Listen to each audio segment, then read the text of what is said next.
Hey everyone, welcome back to our Persona 5 Phantom X video. In today's video, I'm going to be going over the newest character, Makoto, that will be coming out tomorrow morning. Or when you guys are seeing this video on release right now. But the first thing I want to be talking about is the new buffs that she's coming.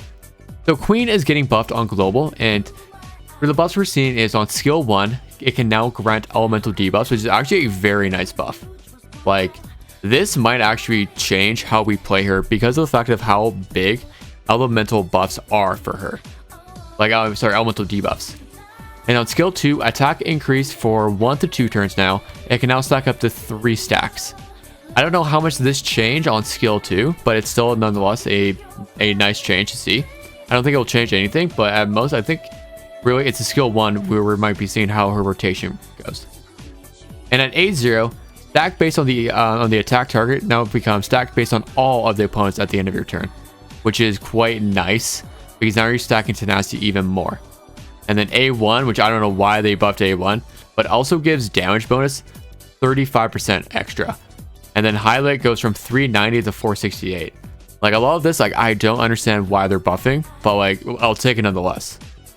And then we looking at real quick is, would you put her in the must pull because of the buffs? The doc still says no, but I will say she is damn near close to a must pull.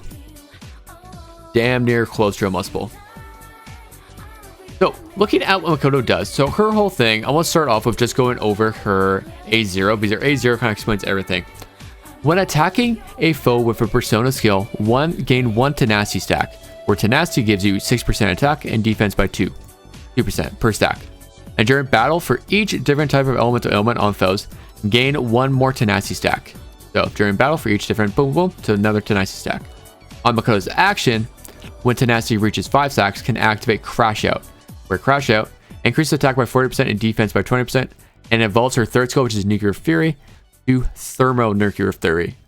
So this is where she's doing a lot more of the damage and lose all tenacity stacks when she does it. Her A1 at the start of battle gain 5 stacks tenacity, and you can enter Crash Out on turn 1. And Crash Out additionally increases attack by 50%, as well as the additional 35% extra bonus damage. So massive. This is a general skill up, which this should be the A2 should actually be our A3, and this A3 should be A2, where inflict 1 foe with 1 random ailment when entering Crash Out, and an end Crash Out for every elemental ailment increase pierced by 6%. So quite a nice buff for the fact that when you enter Crash Out, it just gives you 35%. 30% increased pierce, as well as inflicting a foe with random element to ailment. So not too bad. And then highlight increase, and then lastly, what her biggest one is her A6. When entering Crash Out, gain 1 additional action and decrease the SP cost of Thermonuclear Fury by 33%. So now instead of doing 1 million or whatever absurd number, you're now doing twice that, because extra actions don't take buffs or debuffs. So you're now doing 2 big hits of Nuclear Fury. And then looking at her skills, I'm going to start with her hidden ability. At the start of battle, increases damage res by 2%, and after entering Crash Out, each time additionally increase damage res by an additional 2% up to 6%. Overall, very nice. Because the Makoto team, the Makoto with the Vino, is a very, very squishy team. So having damage res on her is not too bad. Even at 6%, it still helps a little bit. And then she said she just increased attack by 5% for every elemental ailment all foes have. So you can stack that up quite a lot, especially now that her skill 1 can now apply elemental ailment. And then deals a percent of attack, nuke damage to random foes 5 times, prioritizing foes that have not been attacked yet. Only deals 20% damage to the same target, and triggers a technical if the main target have elemental ailment, and deals 1 additional hit of attack nuke damage. There's a 100% base chance to inflict the main target with radiation, where radiation is just a straight up increased damage taken by 15% for 2 turns. And it is seen as 1 elemental ailment. The next up is her skill 2, her President's Prowess. Restores percent of her attack plus base HP to 1 ally and increases own, so increase Makoto's attack by a percentage until the end of her next turn, which will now be 2 turns. So now instead of it being 1 turn, she now does it 2 turns and can now stack up to, now gives 3 stacks of tenacity, I assume. And then additionally gain more stacks of tenacity based on the number of elemental ailments on all foes. So not a bad ability, especially with, like I said, she's a very squishy team. So having a heal is actually not that bad, especially since it still gives you tenacity. While her Nuclear Fury, her skill 3, here's a percent of attack, nuke damage to 1 foe if the target has element to ailment trigger technical. You deal additional attack of nuke damage. And when you're under crash out, upgrade the skill to thermonuclear. And now you're dealing a percentage of attack, nuke damage to 1 foe for every elemental ailment the target has trigger technical. You can deal 1 additional hit, or up to 3 times. So as you guys can see, she does a absurd amount of damage. Like, I'm talking absurd. Everything revolves around basically getting your crash out and using Nuclear Fury. And then of course using her thief tactics for highlight. Gain 2 stacks of frenzied voltage and immediately use them to trigger the following effects when dealing attack nuked. Deal 1 damage to foe and spend all frenzied voltage. Each stack inflicts 1 random foe with a random elemental ailment until they have 2 elemental ailment stacks. And then spend all frenzied voltage to additionally increase skill damage by 20% per stack. So she deals an absurd amount of damage even at A0, R0. So A0 with weapon, and then with A1 with weapon, she deals over like the 35. She could be dealing close to 1.5 million damage off of just her 1 crash out if you probably like use her well, like buffing her, debuffing, all that. And she's quite easy to build, as we can see here, because all she really wants. So how we use her for the most part right now, this might change. I'm gonna make a follow-up on this, but basically all it is like we just use Nuclear Fury to gain tenacity stacks, as well as if you need to use present prowess to gain these stacks. And then with that we get into a crash out.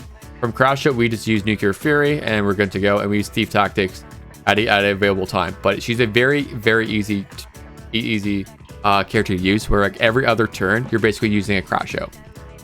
But I don't know how things are going to change with her sanctioned drift. That is something we're going to have to play around with quite a lot. I'm going to have to ask my TW smart people, primarily earphone, to play around with and kind of advise me like what to do with it, because this might actually change how we play her.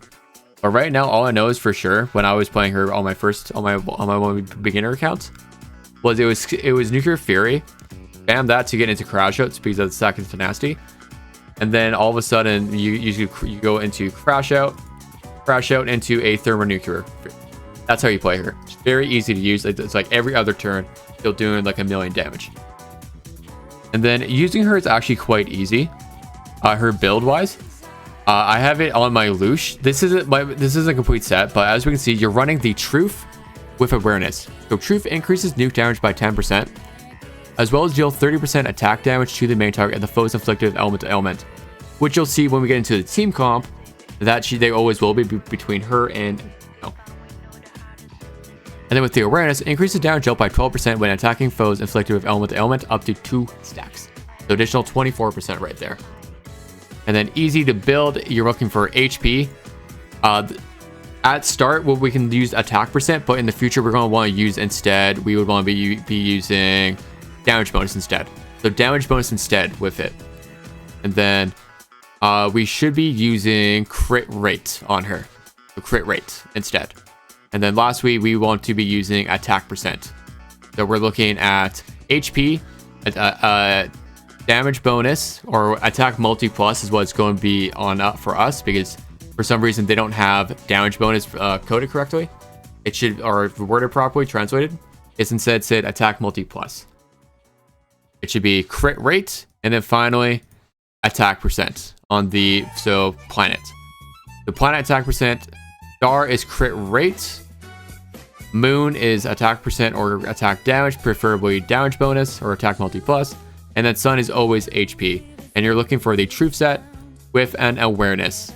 And then we're looking for crit percent, pen, crit percent, crit damage, pen, damage bonus, and then finally attack percent in that order.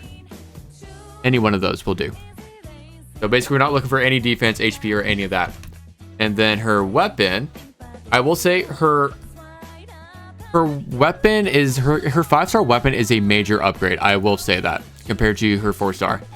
And then just looking at how ugly this weapon is, the drip alone, in my opinion, is worth it to some extent. But if you're free to play, definitely maybe hold off and think about grabbing Cord's weapon instead, because Cord's weapon is way bigger of an upgrade for the team, for your account value wise. But her 4-star weapon is increased attack by 12%, and when dealing nuke damage, increased damage by 4.4% for each stack of tenacity granted. So you can deal an insane amount of damage with that. But her 5-star weapon is absolutely disgusting, and it also just has the drip value. This is Phoebe's right here. We have what looks like to me is the early 2000 Hulk gloves. These gloves were sick. They have even like the old scales like on Yusuke's sword. Like if we look at Yusuke's sword real quick, right here. You see how it has the scales? It reminds me of that. I love the look of this thing. I think that's just drip alone for me is worth it to pull. But it increases nuke damage by 24.2%. So right there, 24.2% increased nuke damage. And when attacking a foe with an elemental ailment, increase attack by 30%. And when an ally inflicts an elemental ailment, in 1 heat stack. And when your crash out is active, spend all heat stacks to increase nuke skill damage by 10% up to 60%. So this right here is where I say A0, R0 is fine. But A1 now is looking pretty good. You would still, of course, my advice for pulling would be you would go A0, R0, and then A1. So make sure you grab your weapon before your A1. And that's basically true for most characters. Except for like characters like Yukari, where you'd probably go A1, but honestly you just go A0 with a weapon. And you'll be perfectly fine. And then the last thing I want to be talking about is just a little bit of the team comp. So like I said, I don't actually have her. But I instead do have a Kasumi who works as a good counterpoint. So my Kasumi is Makoto. So no Makoto, but I do have Kasumi. So think of Kasumi as Makoto. So of course we run Vino because Vino just uses she inflicts all the elemental ailments you need from her skill 1 and skill 1 and skill 2. So right here. Skill 1, inflict the foe with a new random ailment, as well as skill 2 can do it. Her A0 can do it. She can inflict when inflicting elemental ailments, inflicting foe with radiation. That's how you get radiation on everybody. And then her Thief's Tactic also inflicts 2 random new elemental ailments. And then her skill 3 then also gives a damage taken bonus, and skill 1 also does a defense down. So very easy. You just run Vino. Vino, you can think of basically Vino and Makoto are attached to the hip. If you run Makoto, you need to run Vino. End of discussion. And at the start, the best thing you could run is A1 Marion, because A1 Marion specifically gives a right here 20% pierce, which is very nice. It is a nice upgrade. So you would run that. And then if you don't have A1 Marion, you would just run A0 Marion. Just because of the fact that, because of how squishy they are, because of the fact that she gives increased max HP, that alone will help you keep your team alive. But A0 Marion is technically equal to using like Morgana or someone like Luful. You can run either one of those. And if you need to, you could run like Soy instead to help keep them alive, as well as for more defense shred. But I would rather use, for myself, I would much rather use Marion than Morgana or Luful. Morgana and Luful to me are the same thing, because you do need more healing because of Morgana, but Luful at least does give a attack buff. Well, off of Starfire. So Starfire gives a straight attack buff. Right there. Increased attack. So at least he does buff. But Morgana will help keep your characters alive better.